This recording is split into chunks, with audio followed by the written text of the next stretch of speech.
Hello everyone. Hello. So glad to have you here, so glad to have you here. To speak to you. The book is not really a book, but you'll see it's truly a work of art. So if you don't have it yet, go get it. It'll take some time to leaf through. I have to admit I didn't read everything in preparation because it's a maze, as they say. You just stole my question, which was how many times have people seen The Shining? And I saw 2 hands go up for people that have seen it more than 15 or 20 times. Yeah. I hope you're not afraid of public speaking, because I was wondering why you think The Shining is so rewatchable. I think because you discover new things each time you watch it, and new adaptations and new perspectives that you can see. So it reveals itself. And someone in the back as well. Exactly the same. So many layers to it, so. Should we get 2 more seats? And Just leave it. Yeah, Craig, I think that's my question to you too, because it takes a lot of love for a film to create a project like this. So why do you feel it's why is it the film you keep going back to?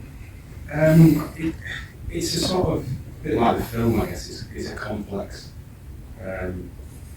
question to answer that. The film itself, I think, for me, I was born in 1985, so I was born after the film was released. I think I was aware of its kind of cultural presence before actually experiencing the film, as one might when it gets a general release. I didn't see it necessarily in isolation. I saw it wrapped up in all this kind of cultural melee, this kind of cultural stuff where people were spoofing it. You know, The Simpsons spoofed it, everyone spoofed it in some way or another, and all the lines are kind of, you know, they're regurgitated in the way that Jack regurgitates lines from popular culture right at the end of the film. It's become kind of a self-fulfilling thing. And I think, for me, the idea with this book, is actually, it was an idea for a series of books where I really wanted to kind of combine my interests, combine my kind of, I guess, I'm a designer by trade, I'm not a filmmaker, I don't have anything to necessarily do with the film making industry or whatever, but I love film and I really kind of digest it a lot. I wanted to combine those interests, so I wanted to create books, fictional books that don't exist, that appear in films as props and make them for real, and then sort of explore those films that those books came out of in a kind of new way to try and bring new perspectives to it, to bring new understandings, to understand where these films now sit in kind of culture. And The Shining was on that list because it has an artifact within the film which is, in my opinion, a kind of catalyst for the whole story. There's the moment when Wendy, or Shelley Duvall's character, finds this manuscript that Jack has been working on the whole film. The whole film pivots from that moment onwards.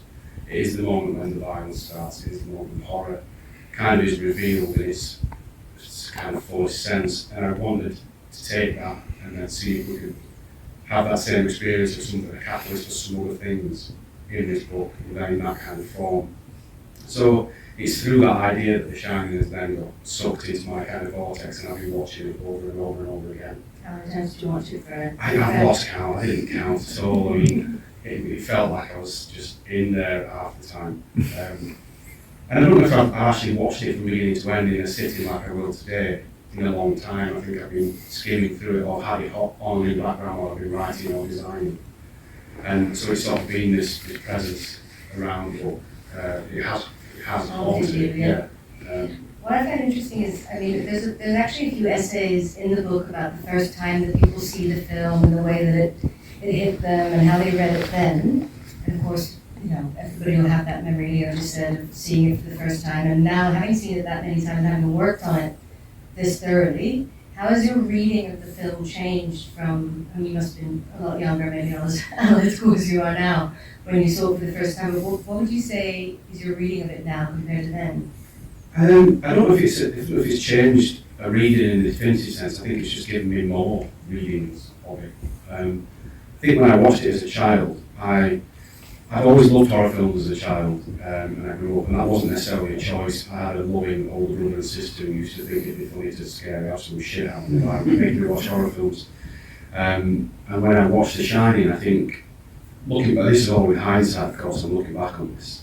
I think I identified with Danny, which is not necessarily who you probably should identify with, and I think it scared me quite a lot because my parents divorced, and I think he's kind of scared that his parents are going to split up. There's a volatility in all kinds of separation, and obviously this is a horror film, and that's dialed up, but that was the scary thing for me. But now when I look at it, I think it operates on many levels. I think you can see it on a really kind of superficial level, or not even a superficial level really, but a narrative level. You can watch a haunted house, which is what effectively it is, a haunted house story, and you can leave it at that.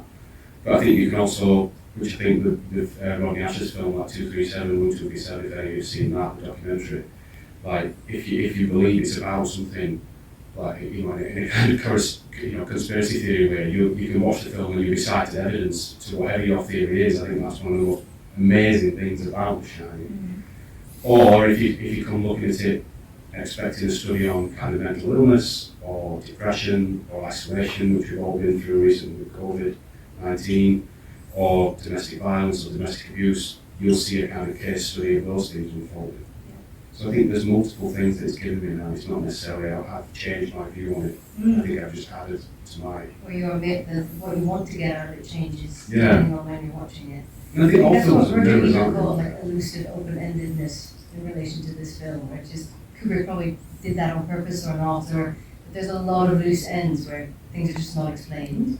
Yeah. And I feel that's also the form that you've taken in designing the book, which is like a puzzle, especially the manuscript. There's a lot of visual clues also in the book that then say, if you're looking at this, please also read this and this and this without a page number, but just the title. Okay, I'm going to look that up. So it kind of parallels the way the film operates. And you said also you wanted to create something that was sort of challenging what a narrative can be and what a form can be. You have to start somewhere. So I'm really curious, like how do you get all these scrambled ideas of the things you want to put into a project like this? Well, I think that in a way it's not easy, but it's made easier for me because there is a starting point there. Is you see, in the UK, for example, you see 18 pages of what Jack's been writing, and that was my ultimate starting point. We see various boxes on the desk that he's writing at in the lounge, and I wanted these things to look as close as physically possible to, in your lives and real lives as they are in the book. What you get in your hands, I wanted to be as close as possible what you see in the film, and then we sort of have the DNA on which to then sort of extrapolate and grow the rest of the book around. So almost like the rules for what I could do was set out there, so I couldn't bind anything because there's no binding in that book that involves. Obviously I've taken artistic license because we want images and it's about the visual and cultural kind of elements and aspects of the impact of the film, not necessarily the film itself in some regards. So I had to find a way to put those in. So we took little cues and little visual triggers from the film itself and tried to build things around that. But I wanted to really embody, I didn't just want to make another book on The Shining, I think. There's so much text being kind of spewed out of this film. Some amazing work, some not so amazing work, and everything in between. A lot of it is largely masculine, which I guess we'll probably touch on, but and acknowledging I'm a white man for a start, but I wanted this book to almost give you something about the film in the way that it was made, the way that it was produced. I'm not comparing it to Kubrick at all, but you can watch Kubrick film and you can admire so much more than just the film itself, the way that things are done, the way that things are made, the way that things are sort of off the camera, all the elements that go into it, you can still respect and it just grows and grows and grows. And I wanted this book to kind of echo that. The way that people look at this film and they forge their own meaning from it, I want people to do that with the book. So you can pull pages out and get rid of them if you want to. You could drop the thing on the floor and reassemble it, and hopefully the narrative sense of it, the narrative structure still holds up. It has no page numbers, it has no order. There are legal things that books need to have, but they're there, they're just loose. Mm-hmm. So it really is about what you're going to bring to the film and what you're going to make out of all this raw material and this information that we pulled out of the film, which is our understanding, our experience of it. Yeah. And do from that what you will.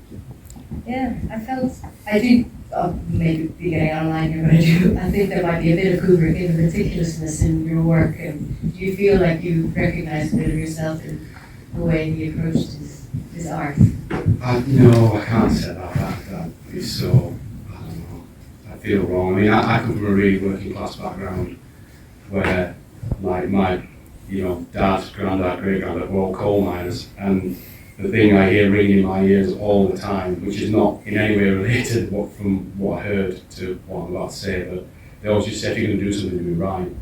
And put, that's kind of still a fundamental part of my practice. So, if I'm going to do a book on The Shining that looks like the book in the film, it has to look exactly like it, or as close as I physically can possibly get it. That's the kind of conviction I have from my kind of upbringing, really, not necessarily. I don't think that is necessarily what Kubrick's version of that was, but like you say, it's a kind of parallel, I guess, or it's a version of the same, but it's human nature to do the same thing in a different way. Mm-hmm.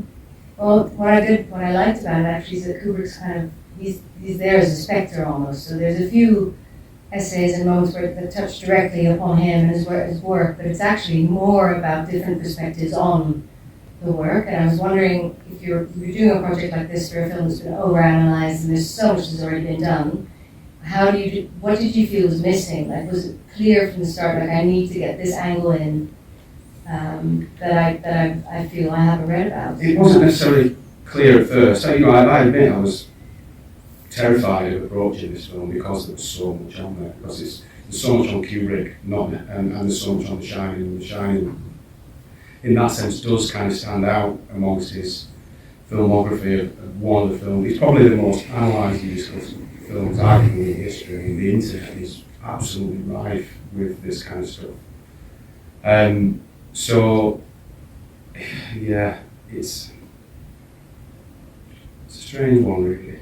I've lost my train of thought on it. Well, what kind of things were missing? Because obviously there's a few perspectives, Yeah. enlightening essays in especially with the contributor booklets, I felt. I think I just started reading all this stuff and looking into it. It became apparent that a lot of the things being written about this film, regardless of what the opinions were, regardless of what the criticisms were, they were by largely white heterosexual men.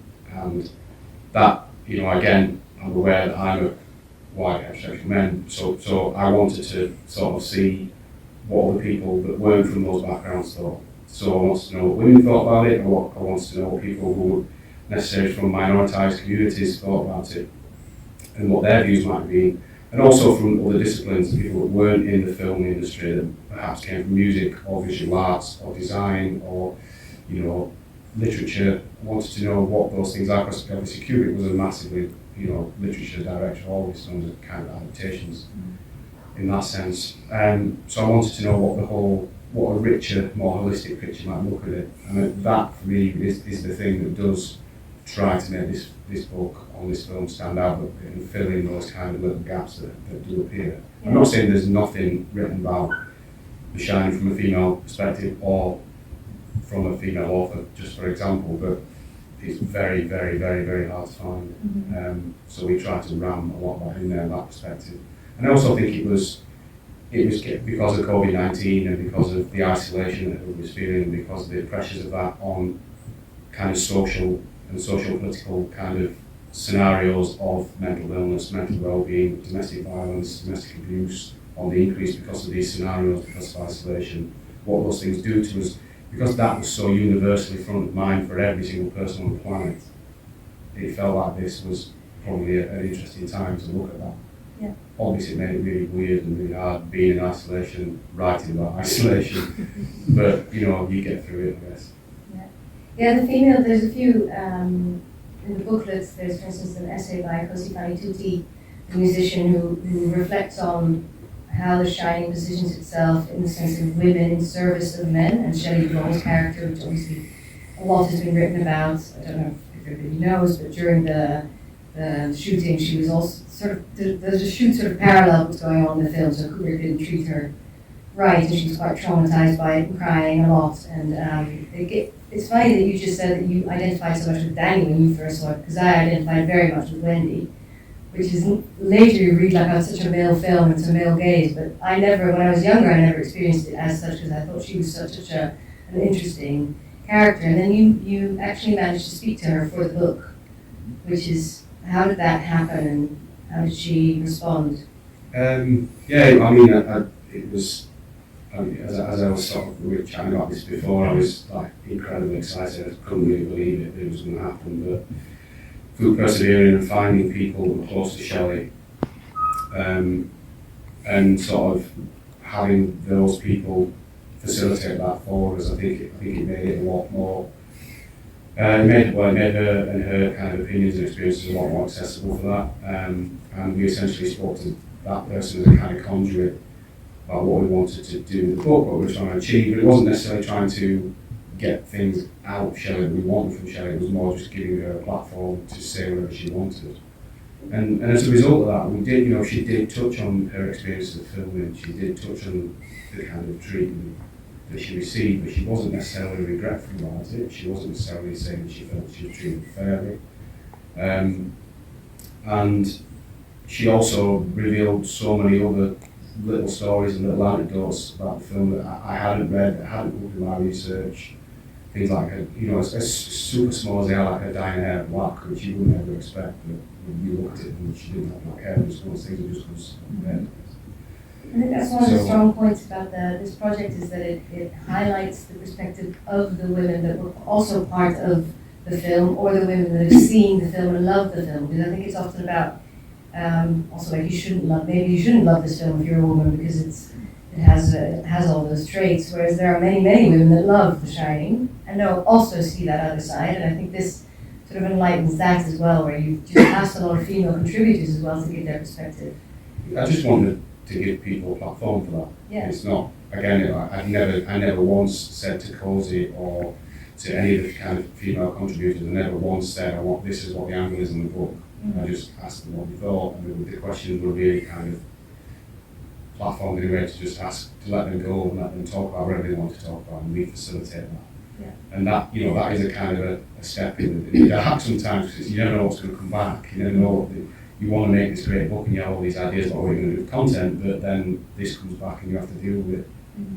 But fortunately for me, what came back was incredible material. It was amazing. And Cozy's stuff was amazing, but also Margaret Howell designed, it was a fashion designer, UK based. She designed the red jacket. Jacket. She actually didn't like the film at all. She sort of swayed. She was very respectful. She just made 20 copies. In that kind of classic British politeness, she didn't want to say I thought the film was shit. She was just like, oh yeah, it's very interesting. And she talked about it a lot, and then she talked about like getting called from the film studio and asking for 13 jackets, not 20, not just 13. She was just like, we're just going to last for a catch on or something. Yeah. But then, the fact that Nicholson, that was his own jacket, and the fact that he did that in a lot of films, brought his own clothing to films. The fact that, again, going back to Shelley, she wore a lot of her own clothing for film, which again is something that crept out from speaking with her. It was just about platforming that and letting the book organically go where it needs to go, and trusting that process that will yield something new, something interesting for people, and a different perspective and a different meaning that's come from a completely different place that hasn't necessarily had the opportunity maybe in the past to reflect on the film in that way. That was really important to me. I actually wanted to see if there were questions from the audience, but to be honest, I think if you get the book, you want to read everything you read, you want to see the film again because it gives you another perspective and another way of reviewing the film. And also Craig will be at the signing at the bookstore after, and he knows everything about The Shining, so please ask him everything you'd like to know. I have two more questions before I think we need to wrap it up.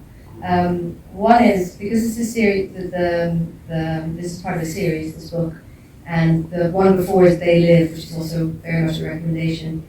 And I was wondering which other titles you have on your wish list to do a similar project around.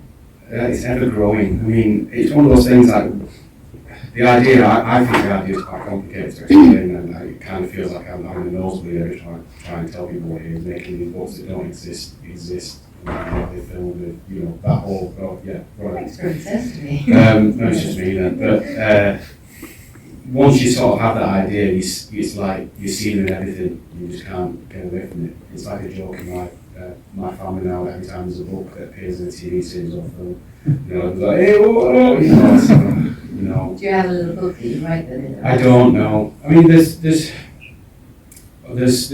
few that were on the list immediately, and I don't know if it just speaks to my kind of experience or upbringing or whatever. But you know, The Shining, They Live was the one that I kind of, that was the film I was watching when I had that idea, and I love John Carpenter's work, and I was so chuffed when he was involved in that book. But after that, the series of films were like Rosemary's Baby has one, you know, Beetlejuice, which I think is a great film, has The Handbook for the Recently Deceased. Has an incredible book in there, and they always talk about with a film just saying, oh, it reads like stereo instructions. So it's things like that that they become, and as I said, you see these things everywhere. Donnie Darko, Mandy, more recently, you know, the more you see, the more it felt important to have a kind of criteria for it, which is where that idea of there being the prop, not just being a throwaway prop, not just being a vehicle for something, but actually being a device and a catalyst in the story. It might So not necessarily interesting, be- they're all sort of horror and fantasy genre films. Yeah. Which of course, I mean, the connection between design and horror is something else I could talk to you about for another half an hour. I I think that it's- makes sense. It's a trope, isn't it? I think it's a really concise vehicle to get a lot of the story, a lot of the narrative into something that you can flash for a couple of seconds or a couple of minutes on film, and it can suddenly change the pace of it, or the direction of it, or whatever. And that's what I really like. I mean, you see it now, and it's taking a digital form, you know, obviously, because that's the kind of age that we live in. But that was one of the things that really interested me. That became the kind of filter that it has to perform this kind of function where it's integral to the plot or narrative, or it changes something. And I think that's where the sort of list has started to be much more selective.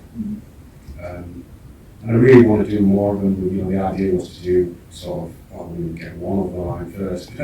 Now we've just completed the second one with The Shining. It feels like to really sort of run with this series now. I think we'll probably just 5 and we're successful. And take a break in between, because the first reaction when you saw the stack of books at the store was it's like looking at your abuser, which, you know, just goes to show how much work and painstaking hours have been put into this specific work. So I hope you all have a look at it afterwards. And for now, enjoy the film. You've seen this US version many times, I presume. I've seen the US version less than I have the European and the UK version, but yeah, I've seen it.